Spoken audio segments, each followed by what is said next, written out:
Welcome to this ELF launch event on the study It's the Environment Stupid, Liberal Climate Change Solutions. A very warm welcome from Vienna here, from the very nice Do & Co here in the inner city. You see behind us the Steffel, which just had a very strong sound to suggest it's 3 p.m. and our place and time to start. I'm joined by Dieter Feierabend, the scientific director of the NEOS Lab, the think tank of the NEOS Liberal Party here in Vienna. My name is Lukas Sustala. I'm the managing director of the NEOS Lab. And I'm very pleased to introduce today's event on a study that is at the heart of a topic so important to many of us, not only in 2020, but going forward into the next decades to come. Facing a major pandemic and a major economic recession, some might suggest it's not the time to talk about climate change, to talk about the solutions we need to tackle the climate crisis. But actually, it's the perfect time to tackle the climate crisis. Because in the pandemic, in the recession, we see how important it is to cooperate, how important it is to prepare, and how important it is to also prepare for long-term solutions to long-term problems. Thus, the study we want to present today is providing a basis of a liberal discussion on climate change and to set the right direction within the European Union and within the climate policies to tackle the big challenges that lie ahead of us. In light of all the challenges that lie ahead of us, the study we show and discuss today aims to contribute to a scientific debate about how European citizens, how European politics need to cope with the climate crisis, and actually empower citizens, encourage prosumers and local governments alike. Because if we need anything to tackle this big international global crisis, it is cooperation. Now, we have very interesting schedule for this event today, for this launch event of It's the Environment Stupid. First of all, our colleagues at ELF, board member Marco Mariani, will introduce you to the project. After that, we will see a short promo video to give you an impression of what we looked at, what our author Andrzej Ancygier looked at when he studied the topic. Afterwards, the author of the paper will give you an introduction and overview about what his findings are, and we will discuss these findings in a panel discussion afterwards. So, given of course that this is a European and global challenge, we also are not only situated here in Vienna, not only due to social distancing, but rather also because this is of course a European project. So, first of all, I would like to turn to Italy and ask Marco Mariani, ELF board member, to introduce us all to the project. Thank you. Good afternoon and welcome to this webinar promoted by the European Liberal Forum with the support of NEOS Lab. First of all, thank you for taking time out and being here today. My name is Marco Mariani. I'm a board member of the European Liberal Forum. We are a political foundation and a think tank of the ALDE party, the party, the Alliance of Liberal and Democrats for Europe. And we are working across Europe together with 47 member associations. And the NEOS Lab is a big part, is a very important part of our association. We are going to test new ideas for a liberal future in United Europe. As you know, the webinar today is dedicated to the launch of the European Liberal Forum publication with the support of NEOS Lab. The title is It's the Environment Stupid.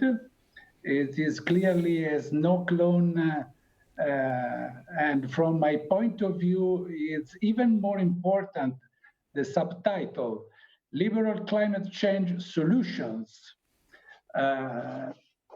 Let's face it, frankly speaking, in the past, for us liberals, environmental issues were our Achilles heel. But with the announcement of the European Green Deal, the President of the European Commission, Ursula von der Leyen, opened a new season of great attention for environmental issues, and to which it must correspond a qualified attention from all the liberal forces. As always, when the political agenda is dictated by emergencies, a risk of a hasty response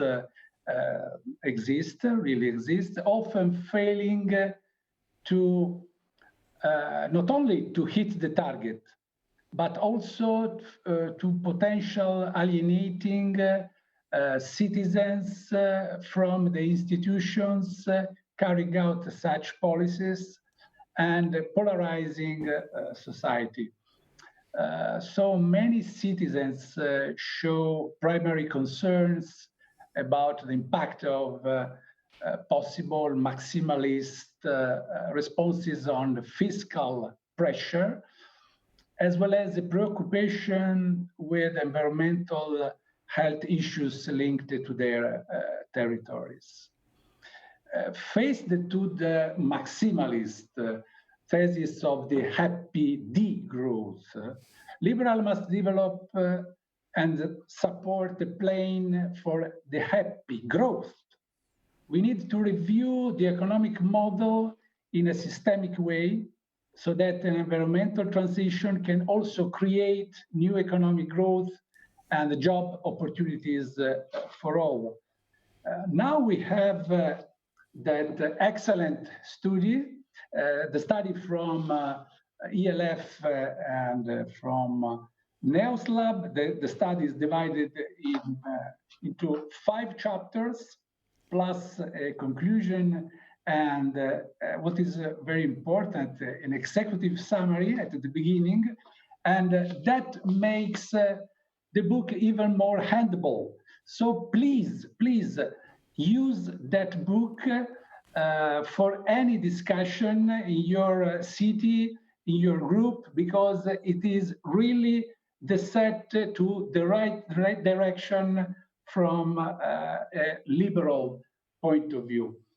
I really congratulate with NEOS Lab, with the author for this excellent job. So I pass back the floor to the moderator. Thank you. Thank you, Marco Mariani, for the kind introduction. Yeah, you already mentioned it. We are talking today about this study here. It's the Environment Stupid, Liberal Climate Change Solutions. And to give you a brief overview, a very dense overview also, we've prepared also a short video, a promo video, to give you an impression of what the study is all about, what you can find in it, and what kind of solutions our author will dig deeper in his talk afterwards. Can we please roll the video?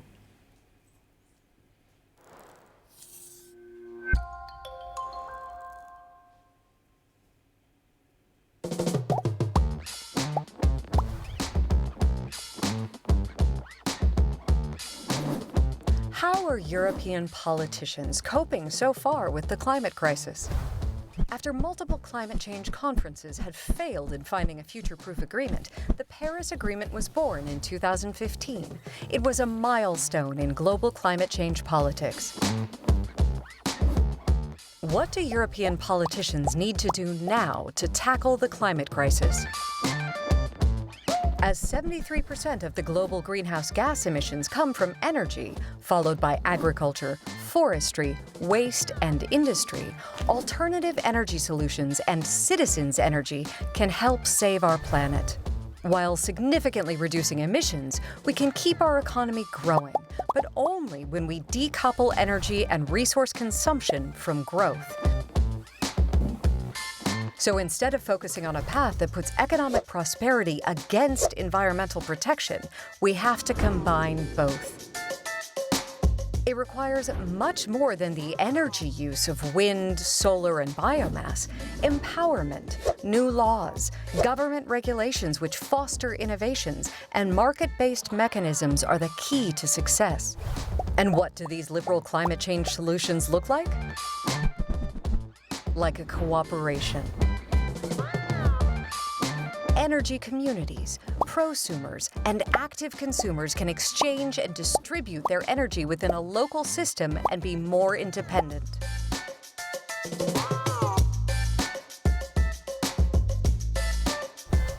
Replace old lights with alternative LED lamps, profit from car sharing, and instead of fossil fuel, use renewable sources. But what are the benefits of liberal climate change solutions?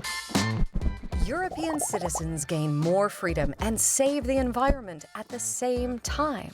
By doing so, new jobs are emerging with innovations. Electricity bills will be lower. And the cooperation between local governments and energy communities will be improved. So the climate change solutions increase the opportunity to enhance our quality of life and grow our economy with a much smaller footprint.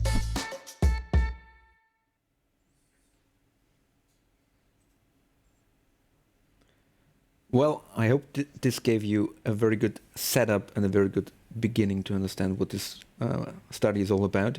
But we can dig deeper now in our next part of the session, namely the presentation of the results of the study, It's Environment Stupid, by author Andrzej Ancygier. Maybe to introduce him very briefly to you, Andrzej is working as climate policy analyst at Climate Analytics, is an author, is a lecturer at various universities, and a true expert on climate change solutions. And he has looked in this study in particular at things like energy democracies, energy institutions that we in Europe might build to cope and cooperate better with climate change. Andrzej, I'm very much looking forward to your presentation. Thanks a lot again for the great study, and I'm looking forward to gaining more insights from the results you want to share with us. Thank you, and good afternoon from Berlin. First of all, thank you very much for giving me the chance to write the study and for organizing the event to present the results. Indeed, we looked into quite a few elements, and maybe it's a good idea to start the presentation from the beginning. So it's the environment stupid. It's obviously a slight change of a quote that allowed Bill Clinton to win the elections in 1992. In the original form, it's the economy stupid. But the world has changed over the last almost 3 decades. And yes, now you have people going on the street demonstrating for cleaner environment and taking action against climate change. And indeed, we started the study with a quick look at the relationship between the economy and the environment. The relationship has been quite tricky at times. Both are essential. And yes, you can have environment without the economy, but then you have also a problem how to feed the 7.8 billion people on the planet. But economy is not possible without the environment, but also is to some degree the way it was developed in the past, the way economic growth did happen since the Industrial Revolution until relatively recently, was undermining the basics on which it builds, because the economy also builds on the environmental services. Also, by consuming fossil fuels, for example, the economy was using up the driver of growth since the Industrial Revolution. So what we need to do is actually to free the economy from the limits set by fossil fuels. The end of the contradiction is approaching, one can say, because now we can grow the economy and protect the environment. economic growth can be almost neutral in terms of environmental impact. In some cases, if you go to cinema, I mean, probably most of us haven't been to a cinema for quite a while already for obvious reasons, but you do contribute to economic growth, but you do not really contribute to environmental destruction. And at the same time, protection of environment can in fact drive economic growth, moving towards renewable energy sources. Energy efficiency can be the main driver of economic growth, actually. So we are entering a stage at which you can grow the economy, and actually by growing the economy, you can reduce the CO2 emissions and the negative impact on the environment. There is a discussion somewhere about degrowth, about not only growing, but degrowing the economy to reduce the impact on the environment. I would disagree with this idea because it's simply not doable for many reasons, but also because we need to grow the economy to grow out of the crisis. Maybe one day we will end growth. Maybe because if we invest in energy efficiency, we will need less fossil fuels. Renewables will allow for less consumption of fossil fuels as such as well. And maybe one day we'll just focus on other things. Maybe we'll reach a stage at which we will have a growth approach to the economy. It doesn't have to grow. It has to satisfy our needs, and that's the main priority. We're not there yet. And alternative would also be that we will move to other areas where we grow the economy in a different way. And this is why you have to the right a painting worth $250 million, in which is another way to grow the economy, for example. You may focus on other things which may not really have a negative impact on the environment, in addition to those that actually grow the economy. Now, I'm looking at the case study of this trying to cooperate between environment and economy. The case study of citizens' energy. We have two main groups here. We're talking about citizens' energy as energy cooperatives, a group of people who would like to grow renewable energy sources, for example. That was kind of like the initial idea behind energy cooperatives. And you also have prosumers, which generate power on their own roof. And in the study, we go deeper into the differentiation between those two. European legislation this is differentiating between citizens' energy communities and renewable energy communities. One of the ideas or one of the recommendations is to, maybe simplify this a little bit so that you do not have 27 times two different kinds of energy communities, because each country will implement this directive in a different way. But in general, we're talking about exactly communities which decide to replace fossil fuels by renewables and do some other positive impacts on the local communities. It all started with Denmark, with Germany. In Denmark, especially opposition to nuclear energy in the 1970s gave rise to the development of wind energy. And actually, the energy communities were much more effective than large projects, some of which were initiated to show that this did not work.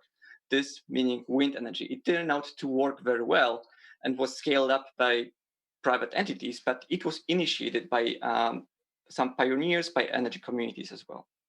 Currently, we have at least 1,500 energy communities in Europe with around 1 million members.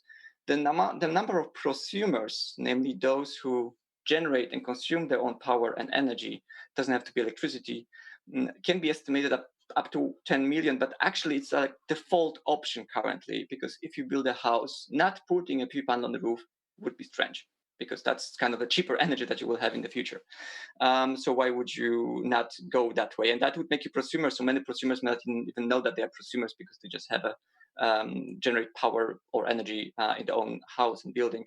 However, the amount of prosumers or the popularity of energy communities also depends on the legal framework. And I will go into this during the recommendation part as well. The role of citizens' energy, it started again in the 1970s. Amor Lovins in 1977 was describing the soft energy path. The very clear example is, which contradicts this with the hard energy path, a few big power plants generating electricity, and Amor Lovins asked, why do you need nuclear reaction, heating up water to over 100 degrees, changing this hot water and steam into electricity, transport this electricity a few hundred kilometers to heat up your water for taking a shower to 30 degrees Celsius, if you can have this water from your roof? You know, it's 1977. Back then, PV or electricity was not really playing a big role.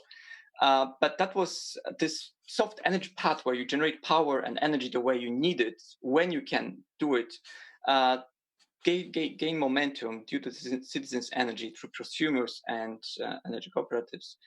And as I mentioned, in many cases, those initiatives were the drivers of innovation and entrepreneurship. And it's also resulted in democratization of the energy sector, because now you don't only have a choice between energy providers, but you also have a choice to be the energy provider yourself. They also play a very important role in co-creation of the local environment, the natural, social, economic, because they can shape many other things as well by contributing to the energy transformation. And obviously, acceptance and ownership of the transformation are also very important elements.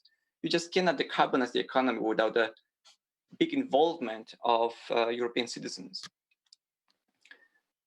There are a number of elements where the prosumers and energy cooperatives already contribute to the energy transformation, but there are many more where they can still play a big role. I mentioned Denmark and Germany in the 1970s, north of Germany actually, where wind energy was developed by such communities.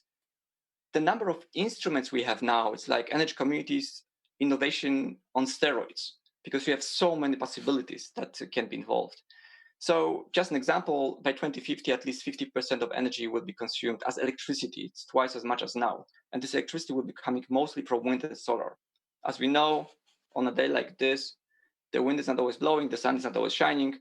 So how do you balance a grid with such a big share of energy? And there are different ways to do it, flexibilization of renewables, such as biogas, such as hydro energy. You can also shift energy demand from the peaks by a few hours if you have a large refrigerating capacity or a brewery next to your community, using opportunities from other sectors like electrification of transport, heating, power to heat, for example, power to hot water. So there are different opportunities to integrate the high share of wind and solar, and communities on the spot will know best how this mix can work best for them and which opportunities they have. They have much a better view of that, because they live there, so they can shape the local environment much better than players coming from outside. And therefore, we have the potential here that can be utilized if we empower the local communities to take action to balance the grid relying mostly on wind and solar. Another area in which local energy communities can play a role, it's driving the hydrogen economy. So when we have this now, the time when we have another hydrogen hype, but it seems like there's much more behind this time. So yes, we are moving towards hydrogen economy. One of the issues of the hydrogen economy is that the green hydrogen coming from power to hydrogen is you do need a constant use or constant supply of electricity to use the electrolyzers at a stable paces, so that you have a utilization rate as high as possible. What local communities can do is to manage feeding the electrolyzers by managing local external sources of energy. For example, if the electricity in the grid is expensive because it's it's a January day and it's gray and there's no wind, what they can do is to turn up the biogas power plants and shift energy demand to other times, other non-peak times, to use electricity grid connection in different ways. So there are many different ways in which they can contribute to this. And the opposite can happen if the electricity grid is full of wind and solar energy, if you have negative prices, which do happen, for example, on a windy and sunny day. And in this case, they switch off this biogas power plant. They store this biogas in for storage for later on. And in this way, they can feed this electrolyzers with electricity and generate hydrogen, which can also be consumed locally, for example, to drive the local buses, to drive the public transport, to also decrease the cost of transporting this hydrogen. For this, what they do need is support and cooperation of the public local authorities, which is one of the recommendations as well, to include the role of civil society and citizens' energy in the thinking and the strategies of local authorities. And last but not least, local communities can take advantage of the current ICT solutions to stabilize the grid, so that they can merge and digest data from, for example, stock market, the current electricity price, weather forecast. Will there be enough wind and sun to generate power, or do we have to switch off our biogas power plant currently? They can also take advantage of solutions offered by blockchain. Another study by NEOS that looked into this as well in the past. So this is another potential, merge smart with green, where there's a huge potential for innovation that local communities, that citizens' energy can take advantage of. Selected policy recommendations, I just have 3 out of 8 that we have in the study. First of all, make support mechanisms for citizens' energy simple and predictable. A case study from Poland, for example. You have a grant that's should cover at least half of the investment for solar micro power plant on your roof, but in many cases it's covering the cost of just a quarter of the investment because the installations are larger than expected. So what can be done in this case is this upfront grant makes it much easier than feed-in tariffs for such micro investments, because now if you're talking about solar installation on your roof, about relatively small investments, 4,000 or 5,000 euro, which some families may just replace holiday with installing a PV panel on the roof. If the kids are involved in Fridays for Future, for example. In this case, they don't need to get a loan for that. They just get the grant, they invest the remaining amount themselves. And so for micro investments, they can be an alternative to have a grant instead of, for example, feed-in tariffs. Feed-in tariffs worked very well in driving the investment in citizens' energy in the past, and they should also be used for larger projects to drive citizens' energy. Get rid of unnecessary charges and levies for electricity from renewables. For example, the electricity prices in Germany and Denmark are much higher than in many other countries because of all those levies.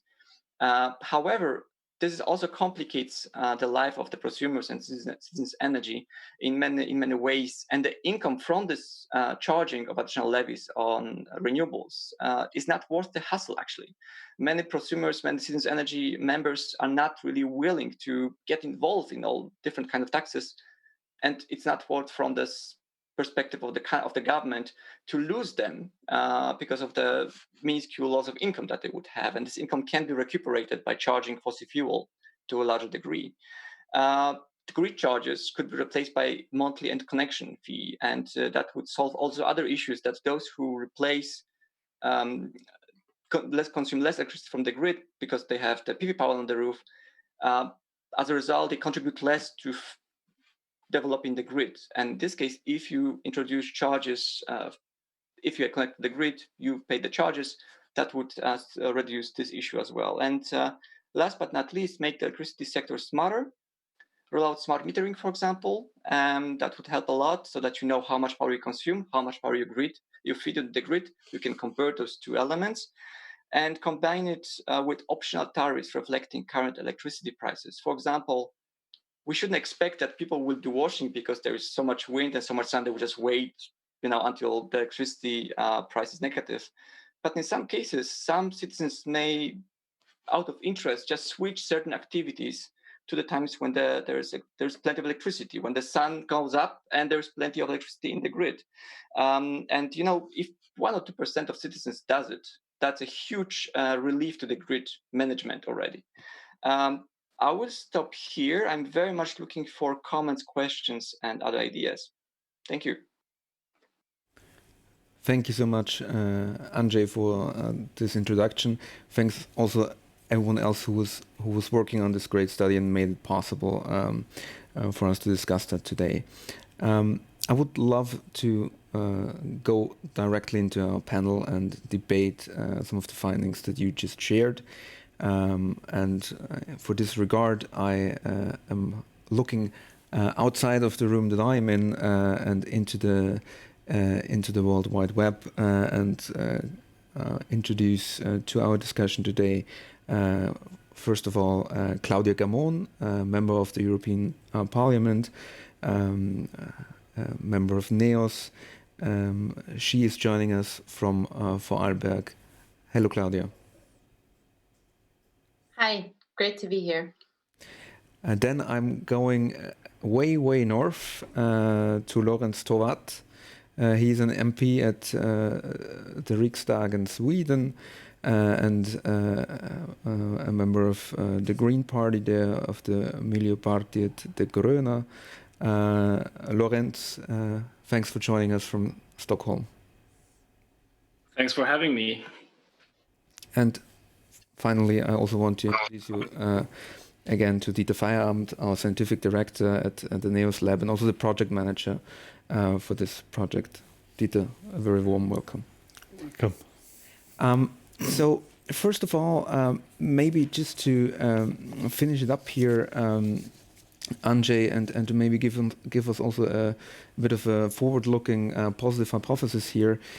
You mentioned before that there is, of course, a lot of debate about degrowing the economy, so kind of having the choice between going green or going for growth. And what you in your study actually find and also promote is that this is a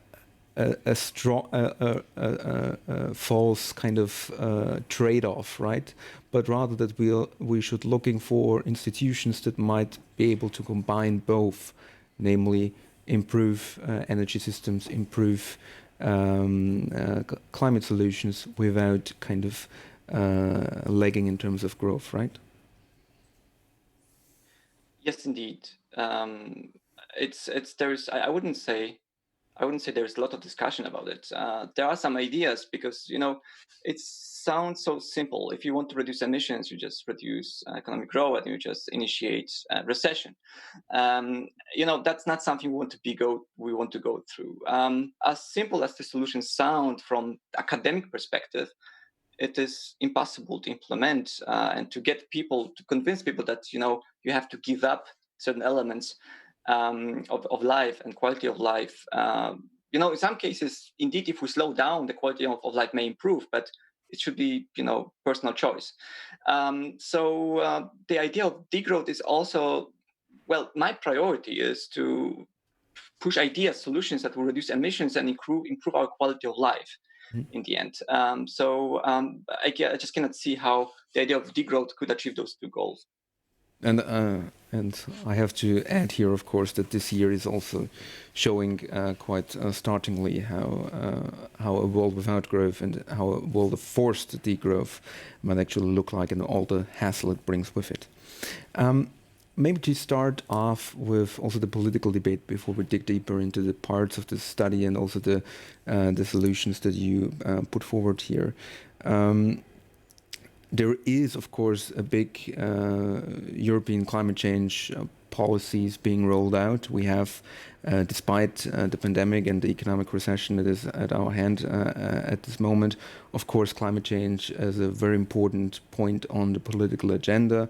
The European Green Deal has been announced recently. Many of the things that aim to put forward the details and the parts of the European Green Deal are just being discussed, are just being brought forward. And I would like to also bring in Claudia Gamon here and ask, if you look at the European Green Deal and the tools and the policies it brings with it, where do you see tools that are right also in this regard that Andrzej just showed to tackle climate change policy actually in Europe? Well, I would like to start by saying that the Green Deal in itself is not a tool, it's a roadmap. But I believe that it's important to underline this in the debate because I think that especially when it comes to the communication that comes from the European Commission, you would, if you don't follow it closely, you would think, well, maybe we've already solved it because we have the Green Deal now. But it's a political PR instrument more than anything else. And it really depends whether or not we can bring about the regulation needed and the investment needed to bring this to life. But some people still think that this is the silver bullet that we have, the magic wand that we can wave, and then the problem is gone. But you have to put your money where your mouth is, and that would mean serious changes in EU regulation. It would mean serious changes in the way that we invest There are some very interesting ideas here, especially how we are investing the money from this next generation EU program designed to recover from the economic consequences of the COVID crisis. There are some interesting ideas here, having green conditionality in bailouts, these green R&D incentives, the green bonds that they want to set up, and 37% of the money spent on the next generation EU has to be green. But then you have to go into detail, and I see, and we can't invest ourselves out of this crisis alone. That is important, but it's not everything. You also have to put in place the regulation needed to really give green technologies a level playing field. You have to, and that I think is a truly liberal idea, to really have fair competition. And the fair competition is only possible if you have true pricing. And this true price obviously would include future consequences that happen through emissions, where obviously we have a tool with the emissions trading system, but this will have to be remodeled entirely, I believe, to truly reflect and give the market a chance to function in this way. Mm-hmm. So there's a lot to do. The lobbying when it comes to climate policies is intense in Brussels. It's unbelievable. But the next couple of years will be the most relevant when it comes to regulation. You mentioned that we should talk more about the European Green Deal as a roadmap rather than a tool by itself. But if you look at this roadmap, so which one would be for you the most important path to go, or at least start on this longer-term road? Is it really about kind of this pricing and also the pricing of CO2 emissions on a level playing field? I do think that this plays a huge part. So reforming the ETS system, there were lots of very important and very true points in the presentation before. But for example, what we will also talk about a lot in the next couple of years is buildings or building anything, how to include circular economy principles there, how to have more sustainable buildings, because there's also lots of resources and emissions that go into that. And obviously, the key element will be energy policy. I very much believe in that. Therein lies the true power of really changing the economy. And I also do not believe in degrowth, especially since this year has shown how much people like it when they have to make their own sensible choices and what they can live without or cannot live without. But there's so much potential. And I especially love the point about energy communities. There's so much potential in giving people the choice to do the right thing, especially if they would consider the true pricing and if the prices would actually reflect the consequences in climate change.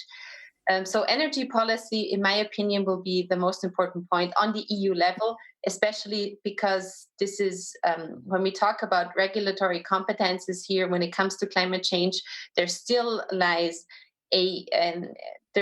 huge competences with the member states itself. So where the EU should regulate is energy and also agriculture, but we will have to see whether or not the mistakes that happened just a couple of weeks ago here in missed opportunities can actually be rectified.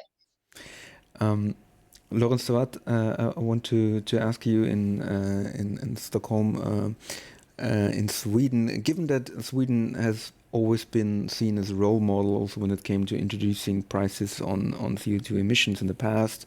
If you look about the European Green Deal, at this roadmap for European climate change policy, as I just discussed, where do you see the big opportunities and maybe also the kind of risks that might lead to a deal that is maybe less sufficient to meet the targets we have actually agreed on? Thank you. First of all, I would like to say that I think that it is really important that this is happening with the Green New Deal. I just noticed that there is big differences between the rhetoric now compared to a couple of years ago. We now know that we need big investments in renewable energy, energy efficiency, battery capacity, hydrogen, and so on. And talking about the Green New Deal is a step forward, I would say. When it comes to challenges in front of us, trying to implement this, I would say I would actually agree quite a lot on what Claudia said before. I think that pricing carbon is crucial. The inspiring thing about this is that we have seen a quite spectacular increase of the price in ETS, which was a result of a negotiation that started with the Swedish proposal. But it's not enough. I think that we have to have an even greater price or even higher price in the ETS system in order to phase out fossil fuels rapidly. And then I would say other challenges would be to also have incentives of raising also the private sector funding. We know that it won't be enough, the money that is put forward from the EU budget. It won't be enough. So we need more funding from the private sector in general. And the third challenges would be to also have different legal methods to hold countries and member states responsible for the policy. We know that there are different member states that are not that keen to decrease emissions, and we need ways to encourage them, but also maybe hold them accountable for their policies. But could you maybe also give us an impression of how the debate is going in Sweden? Because clearly, if you talk about, for instance, a CO2 price that is significant in Austria or in Germany or other parts of Europe, you always get the feeling of, well, you have to expect kind of the Yellow Vest movement or things like that, kind of an anger about a raise in taxes here. And clearly Sweden has, over the past decades, learned to live with a CO2 price that is at least impacting some of the areas of where CO2 emissions are being created. Not all. Clearly, there are still a lot of sectors that are not paying the same price than other sectors maybe. But could you give us an impression of how the CO2 price has worked in Sweden? Well, to be honest, we do have the same debate in Sweden, especially when it comes to pricing carbon emissions from transport sector.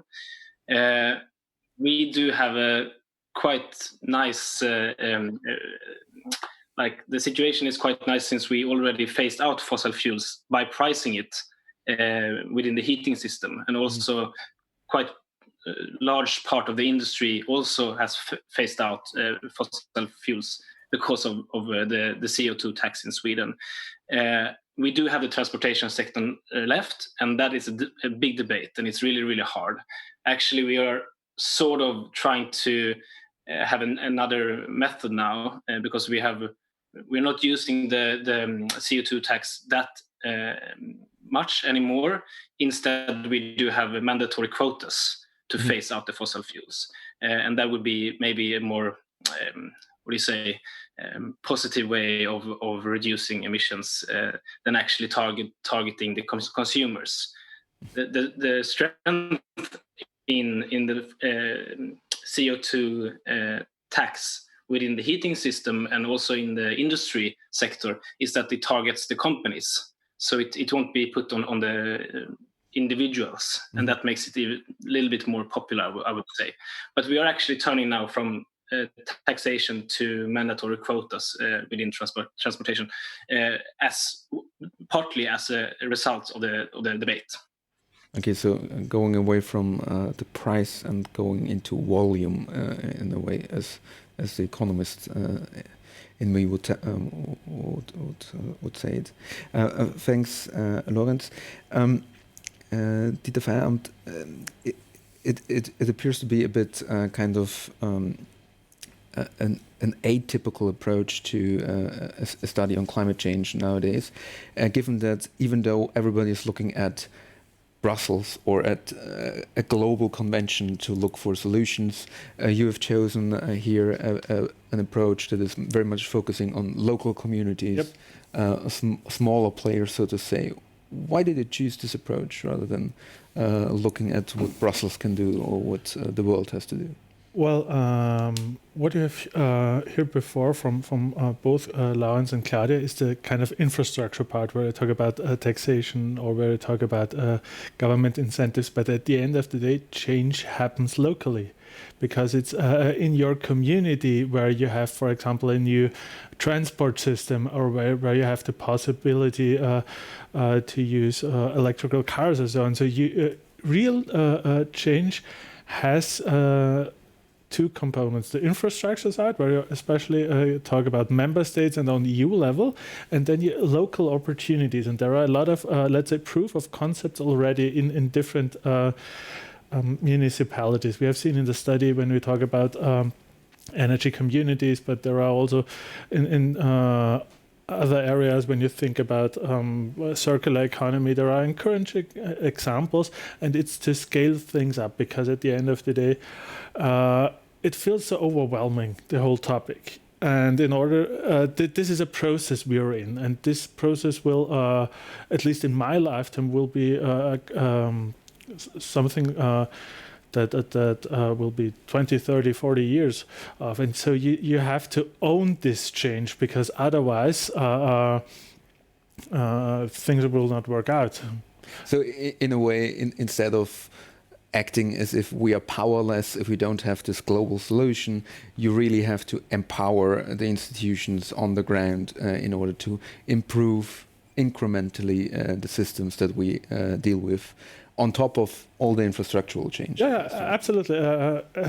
Before I came to NEOS Lab, I did a study at the Institute of Technology Assessment, where we did on the municipal level, try to visualize the CO2 footprint and give local communities and people who are living in those communities tools to change their behavior. And we tried it on different variations. Some people tried to follow expertise, knowledge. Some people really developed something in a community approach. And roughly half a year after the project was done, we did again measure the CO2 footprint. And the most change has happened where people developed for themselves solutions, so where they owned the change, because it's now their lifestyle and they've seen for themselves how things could work out. So I truly believe that participation is not a feel-good thing or something you address. That's really one core part of making this transformation work. Mm-hmm. Andrzej, maybe after listening to the contributions surrounding the European Green Deal, I would also like to get your view and perspective of where you think among this roadmap there are already the paths well chosen and well thought through, and where you still see things that we have to debate further and to dig deeper in order to really promote the change that we just discussed. Yes, just a quick point, a reaction to the Claudia's and Lauren's statements. I fully agree that yes, we have to price carbon, but had we stopped there, we wouldn't be sitting here, because the citizens' energy communities were created because of support, because of feed-in tariffs. If you only price carbon, you do not promote the most expensive technologies. And yes, 2000 when the feed-in tariff law has been introduced in Germany, that kick-started the radical decrease in the price of this technology, of solar technology. The solar PV was the most expensive source of energy. It was 54 cents per kilowatt hour. Now it's around a tenth of that. And maybe this is the way to increase the acceptance for the taxes as well, to spend exactly the money from the taxes on supporting such projects. This is a very important point where the money ends up. We just have to make people clear, if they pay for the carbon emissions, the money comes back in a different way. And that's actually something that helps me to accept, will help me to accept SUV one day on the streets of Berlin. Because if I will know that they subsidize energy efficiency measures somewhere else, and if the money somehow comes back to the society this way or the other, and doesn't just disappear in the budget, then this will be a step forward. So just the main point, we have to somehow fund the communities. And the question could be, why should we give someone money, and why should we only charge for the pollution? Well, we gave money to the fossil fuel industry in the past. We do fund, in Germany, we will spend a lot of money on getting rid of the nuclear waste for the coming generations. So that's, they just deserve their piece of the cake, to put it this way. And turns out that the piece of the cake that they've been getting is much smaller than what we gave to the other industries. Mm-hmm.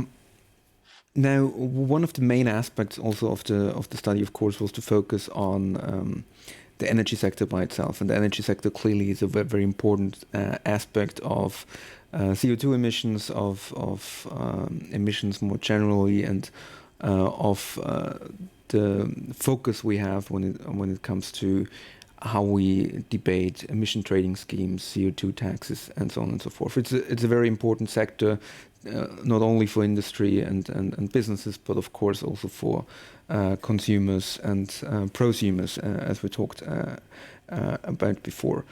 Now, from a European perspective, and I would like to start again here with Claudia Gamon, which initiatives do you see to make overall, so on a European level, the energy sector itself more eco-friendly? Because clearly in Europe we have not only the thing, the aspect of is it ecologically sound or not, but also is it geopolitically sound or not, for instance, to be relying on gas and fossil fuels that we need to import, right? Those are some very important points, and there are a couple of things that we have to consider at first. One, and that was clearly laid out in the study, if we want to meet our goal of climate neutrality, the energy demand, and especially also the electricity demand, will increase many folds. And this leads us to other challenges. Then there's also this point that you just made about political dependencies, because every technology brings with itself also other challenges. For example, if you rely on gas, you're reliant on many countries where maybe you would want to reconsider because of your political principles. When you use lots of lithium-ion batteries, you are very much dependent on the Asian market right now. So there are many political, strategic questions for the European Union also to consider.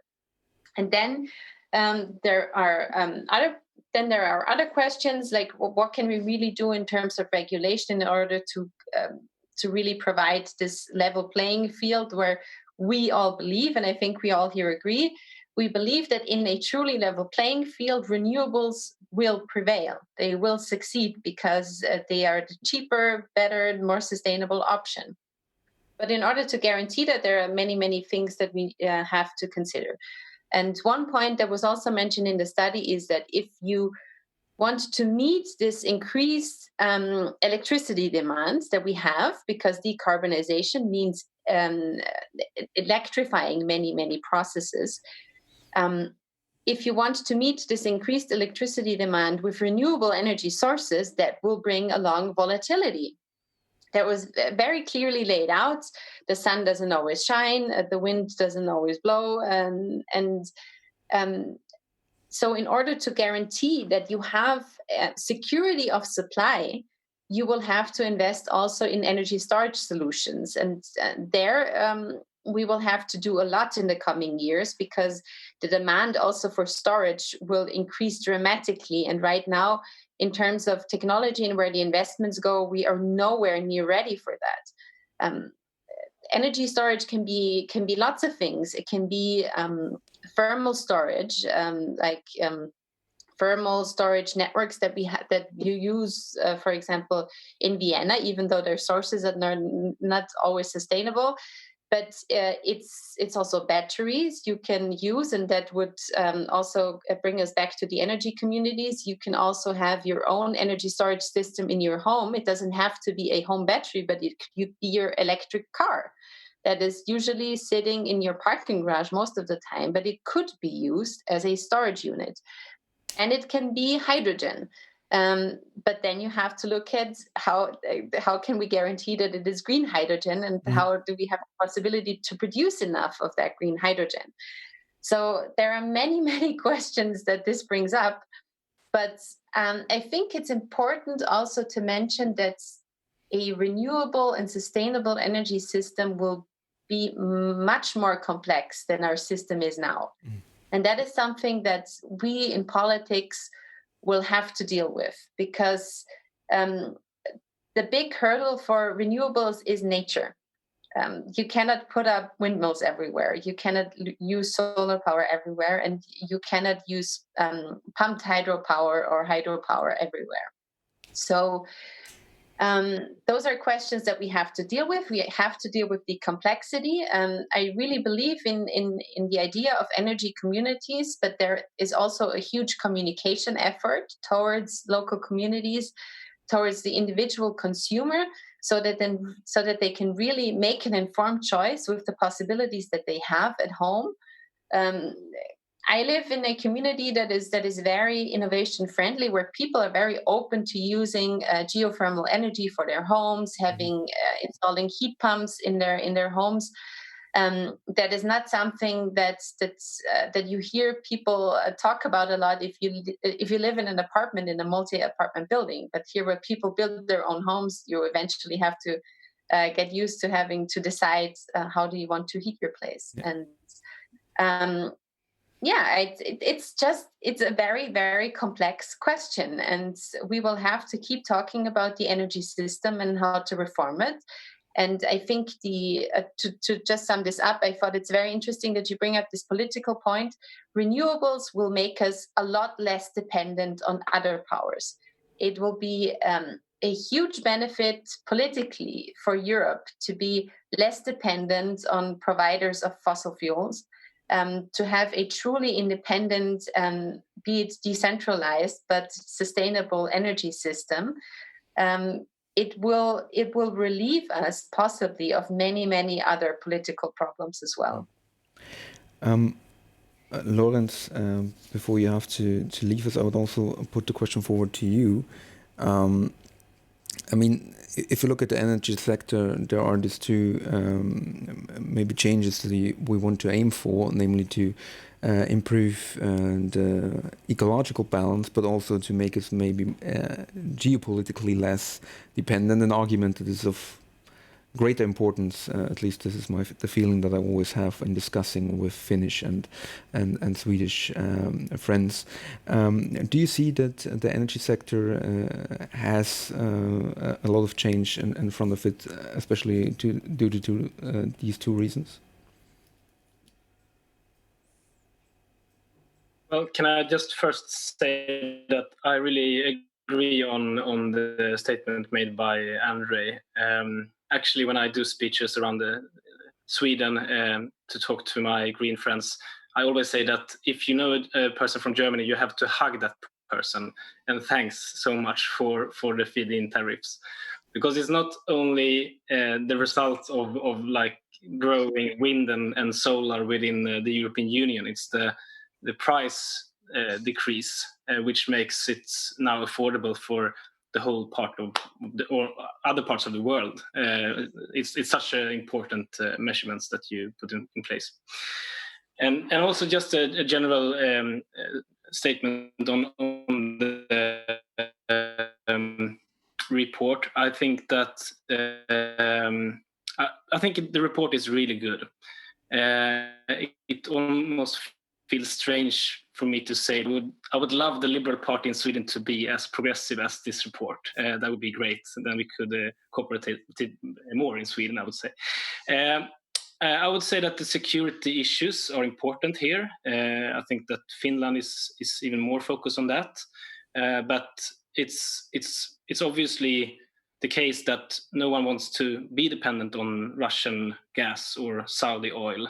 And also, actually, Sweden is dependent on Russian nuclear energy or the uranium for our nuclear plants. So that is important. And I think that is one of the reasons that we now see that the energy sector is transforming quite rapidly within the Union. Can I just make one short overview statement also before I leave? I think that one of the really good things about this report is that it's focused so much on making the market more flexible. We know that there will be more wind and solar, and that means that we have to we need abatements and measurements to sort of have investments put in place on flexible technologies as demand management, as storage. Claudia mentioned this before, and as investments in smart grid technologies and so on. And that is something that we already have seen in Germany, the need of, and that we now in Sweden see a big need of those new technologies. So I think that is one of the great things with the report. And also the focus on the local transformation. I think change is happening from below, and I think that's a good focus to have in general when it comes to changing behavior and transform societies. Mm-hmm. Lawrence, then thanks for your statement again, and thanks also for your insights. Very much looking forward to see also many other issues that we could talk about, where maybe our liberals can learn from also the Swedish approach to many of the issues that you have up there. When it comes, for instance, to social policy, I think our social democrats could also learn a lot from your social democrats. So it's kind of within the party families we clearly have a possibility to learn across European borders. That is very much true. Thanks again for your time.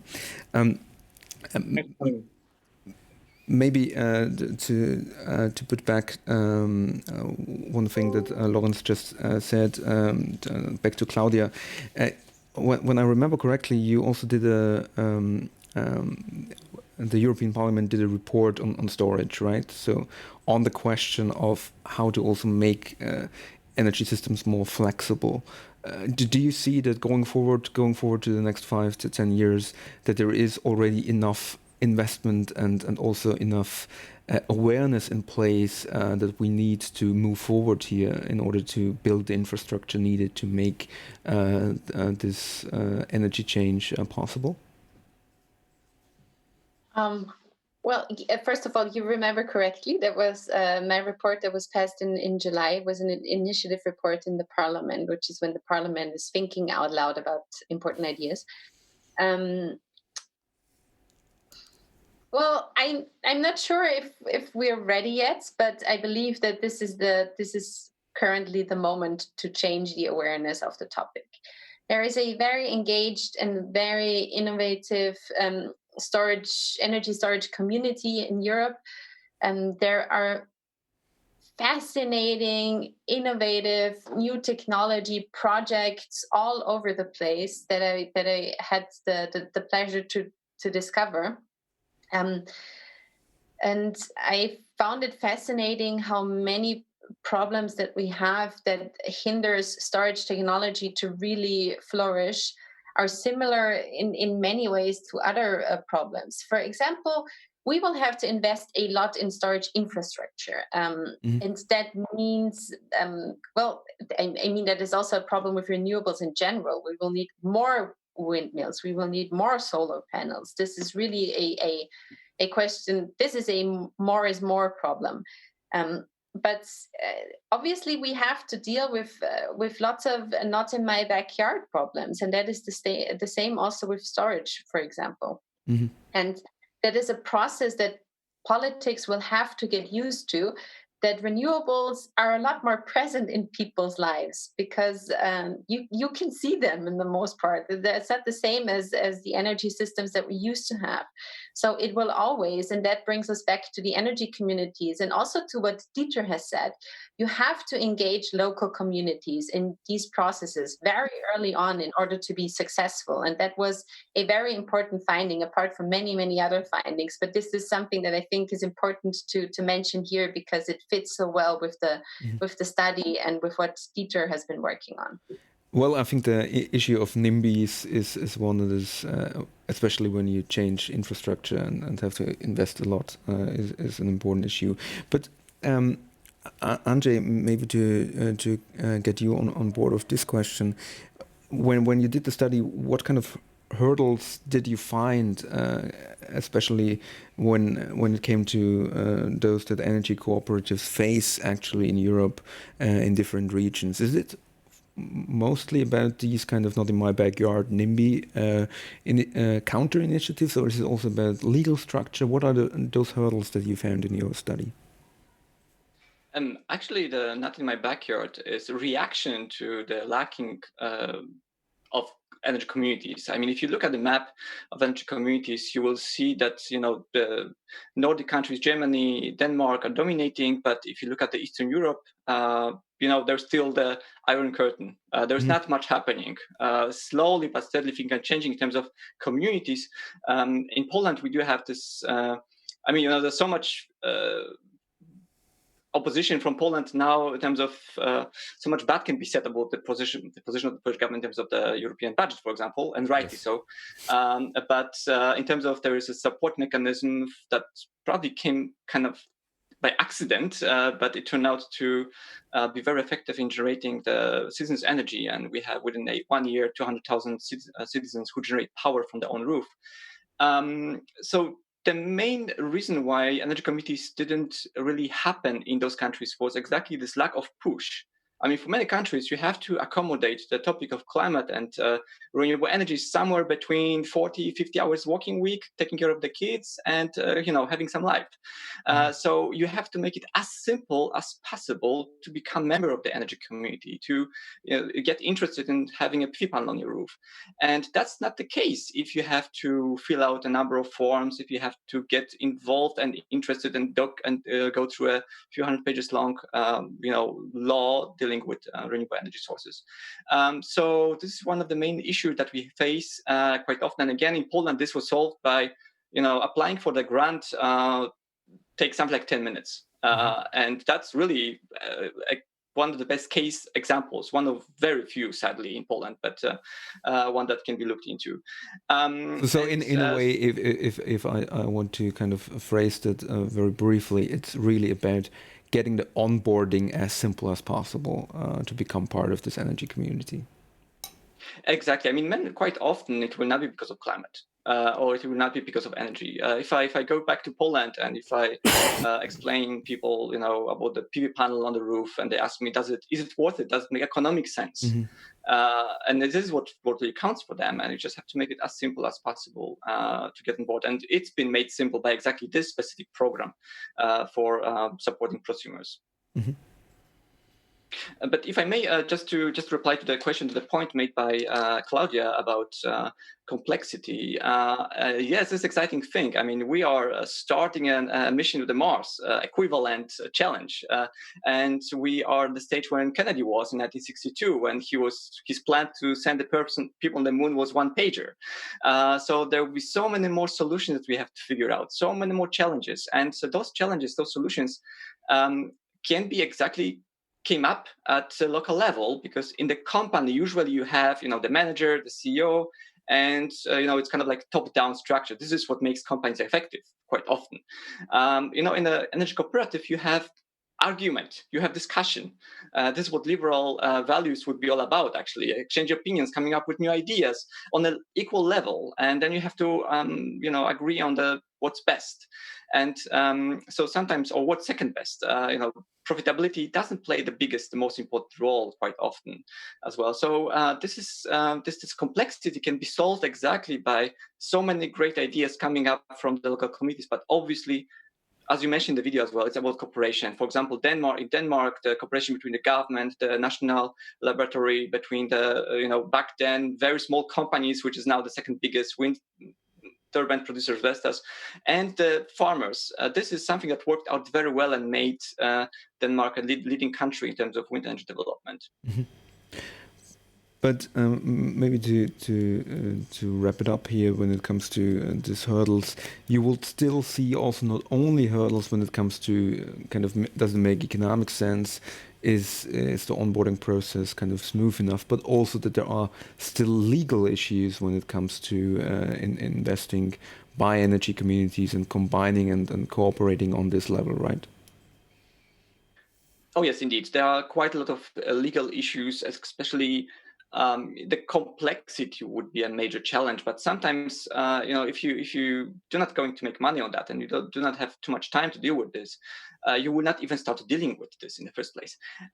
So that's one of the main issues. But for example, in Germany, after 20 years, you have to pay a part of the feed-in tariff compensation or the levy, which economically, financially doesn't make sense for the government. And, the government can also wonder, why would you oppose paying, a certain percentage of the levy, which everyone else pays the full amount of. But many people are just afraid of this additional bureaucracy or additional element that they have to worry about because they just want to have this thing on the roof and forget about it and just watch how much, not forget, but watch how much electricity they produce. This is the fun about having a people on the roof.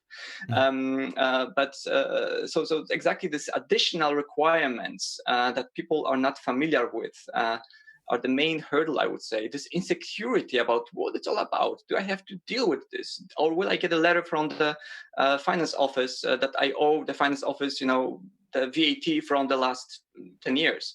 So it's much more about the insecurity and complexity than hurdles that do exist. Mm-hmm. Dieter, when you read these chapters where Andrzej was very much focusing on kind of the energy sector transformation, you know the Austrian Realpolitik quite well. The hurdles that exist on local levels between communities and the Länder, so the states level, and of course the national and supranational level. There are of course issues when it comes to competences, who can do what. Do you see that there are some specific hurdles to creating information energy communities in Austria, or is it something that if you look forward, if the infrastructure is in place, if for instance the capacity to save also energy that Claudia mentioned before and to store energy is in place, that energy communities could also flourish in the federalism that we have here in Austria? Well, I think there is indeed some specific Austrian aspects, or there are actually two things. First of all, when you look at the size of municipalities, Austria has a lot of municipalities which are really small. So the average municipality in Austria has just 1,200 inhabitants. So given this size, it's really difficult to start something. So you need to have kind of a cooperation of different municipalities to start these things. And the second thing is, in general, to make this thing work, you have to have the regulations we've talked before, but also local governments, both on the states level in Austria, but also on municipal level. They have to transform the way they do politics. Quite often they need to be facilitators of change, not to say, okay, I'm whatever in the city council and I say we do this and everyone does these things. Quite often you're a facilitator, you bring people up together, but you have to govern in a very different form, and this is something I think it's quite difficult to see the Austrian Länder doing that. Mm-hmm. And the second thing is, given that our municipalities quite often are that small, the role of regional governments should be to encourage a collection of municipalities to do things together, because if just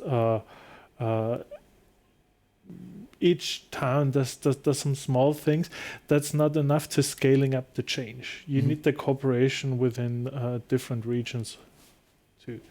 Well, cooperation between different regions is something that we need in many regards. I just remember very fondly discussions of the last couple of weeks when it was about health issues, of course, and health issues that, of course, also cross borders because people cross borders. So the cooperation of regions across nations is something that is of growing and relevant importance in Europe, of course. One of the words that struck me very often here in the study and also in the video that we did is the focus on empowerment, right? So we are talking about a system, an energy system that is, if you look at it 40, 50 years ago, extremely top-down managed. The example that Lawrence referred to before, the nuclear power plant in Sweden, is a billion euros project with hundreds of employees, ministries, safety engineers, and so on and so forth. So a very big organized and corporate structure that has been built to promote the energy 50 years ago. And now we're talking about much more diverse, much more flexible, much more local energy production. And this is changing people's behaviors. They are mostly consumers today, but may become prosumers, producers, or produce for themselves going forward. And I would finish up today's talk also about the role that politicians, experts, the media might play to promote this change. And I would like to start with you, Claudia, and really the question about you mentioned before looking outside the local community that you are in right now.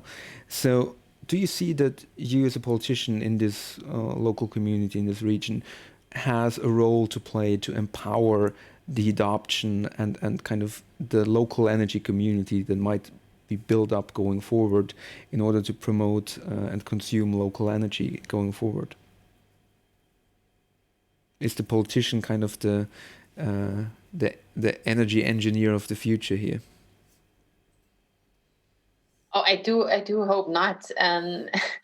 Well, I agree. I agree that people have to be empowered, but a sustainable energy system also has to work for people that believe my electricity comes from the wall socket. Mm-hmm. So it has to be both. Well, I very much think that people will be more interested into what energy, like, if you look at bigger cities, I think the real change is coming when people that live in multi-apartment buildings start to care about where their heating comes from, mm-hmm. whether or not they would consider moving somewhere where the apartment building uses geothermal energy, and not just people that build their own one-family housing and can decide this by themselves because they're investing in building it from the bottom up.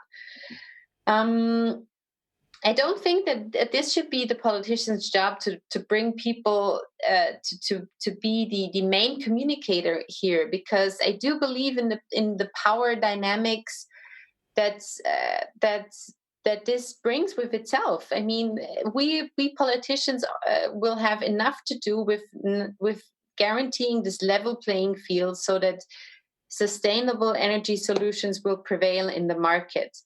And I do believe that we should focus on this. And one of the most important points why I believe we should focus on this is that we will still have to keep in mind technology neutrality, because mm-hmm. the market regulation that we built will also have to work for technology that we don't yet know about. It will also have to work for technology that might not yet be market ready, but could be soon.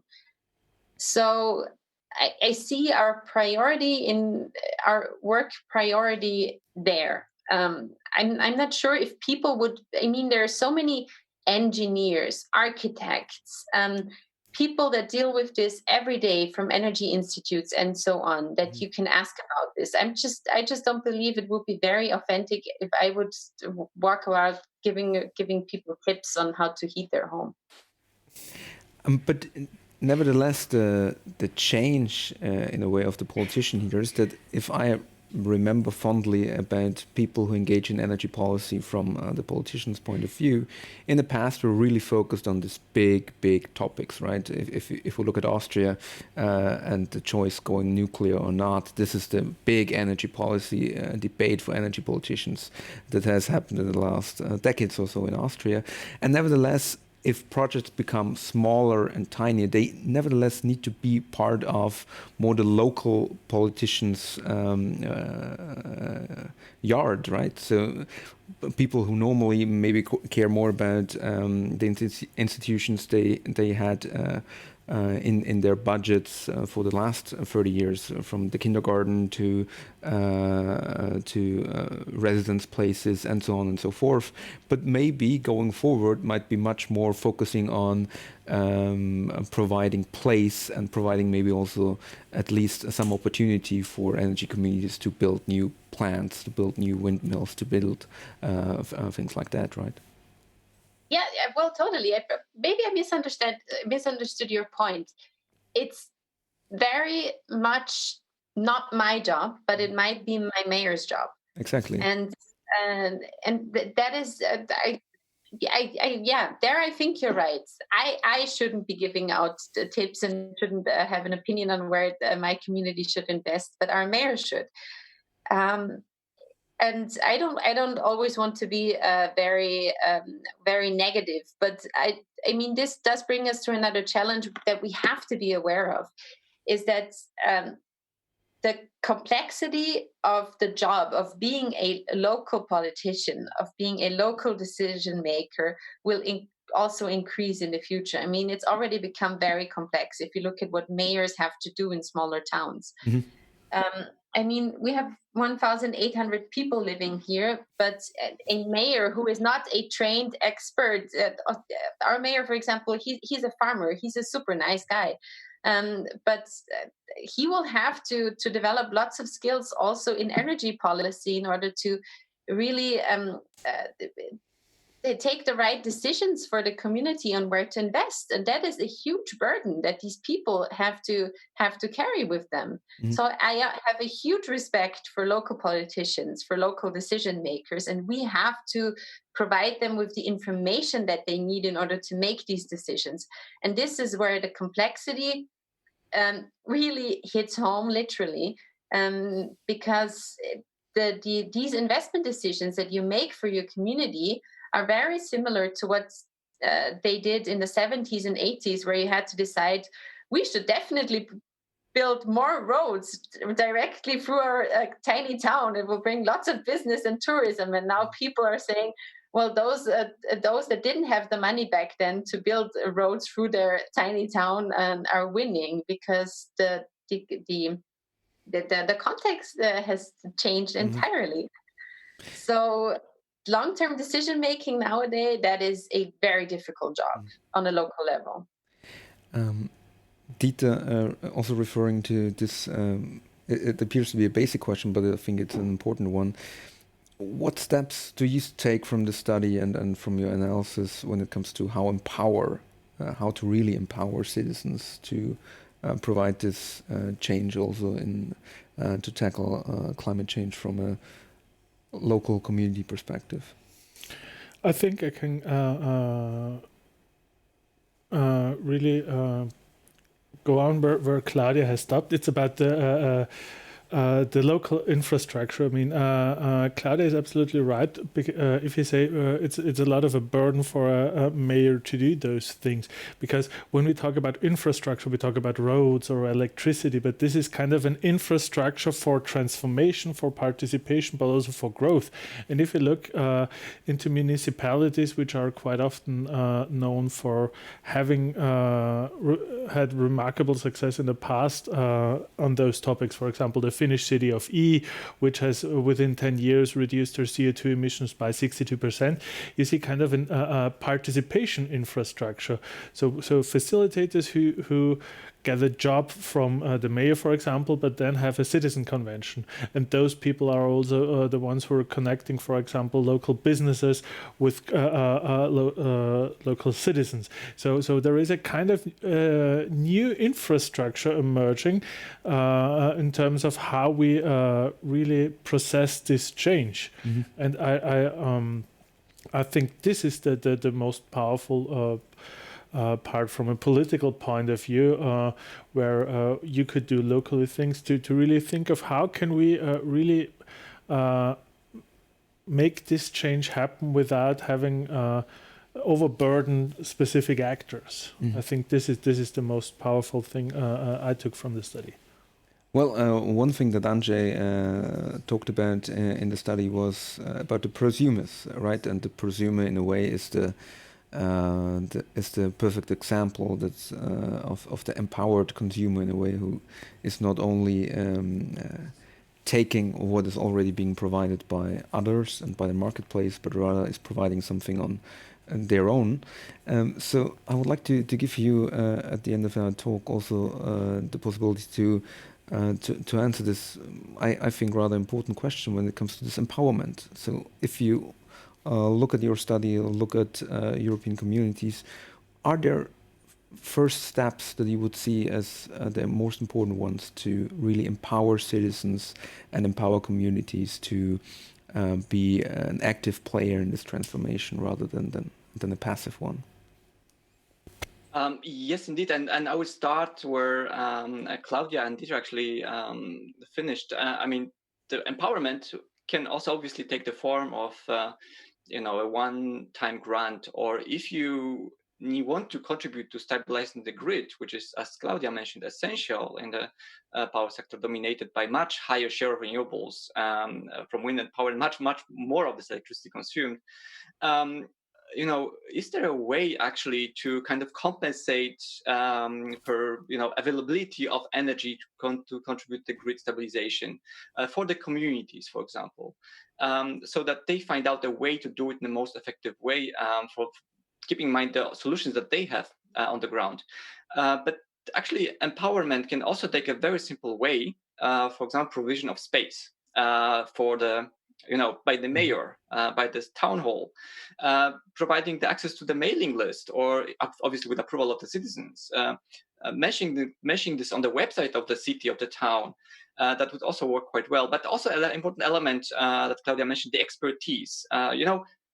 One of the, and I noticed this based on the discussion actually, that the cooperation is even more important element here, because we do have different communities. We have mayors, we have citizens, we have policymakers living in different universes. What if we try to combine those?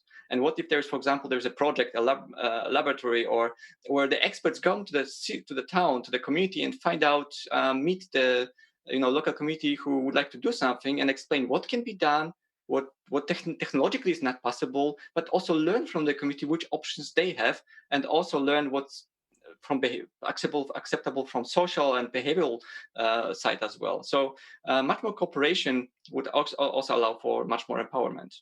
Mm-hmm.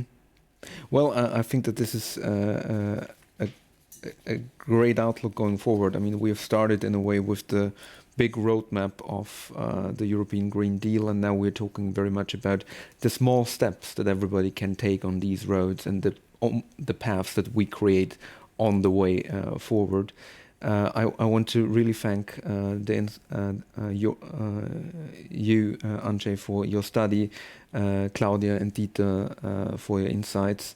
It is a topic that will also long after this pandemic be on our mind, namely the question of how we will deal with climate change, how we will deal with environmental policy, how we reduce our carbon footprint by at the same time not needing to cut back on the things that we still like to own, to spend, and to live with in our life, which should nevertheless be something that is kind of the liberal agenda here, right? So rather than excluding growth and ecological sustainability, combining them into something that is promoting both the energy communities locally might produce and more for themselves and by themselves, and at the same time improve the quality of life and the quality of the institutions that we have on the way here. Is the environment stupid? Is the title of the study that we talked about today, the liberal climate change solutions. I'm very much looking forward to also discuss this on the local levels that we have talked so much about today, but I'm also looking very much forward talking about this on the supranational, the European and the national level going forward. I think this is a very important study. It is a very important part of the debate, and I think it is a part of the debate that will go on for quite some time, and where we have to raise our voices so these things are not being overheard. Once again, thanks for the study, Andrzej. Thanks for your insights. And I'm very much looking forward to all the debate and feedback. And please leave comments and let us know what you think and where you would see more possible liberal climate change solutions going forward. My name is Lukas Sustala. I'm very much happy that we could bring to you, even in this social distanced time, this study from Vienna. And I'm very much looking forward to our next presentations and the next studies we will do together with our partners at the European Liberal Forum, ELF, and with others in the liberal community. Thanks again for your time, and I hope you enjoyed our talk and you enjoy the read.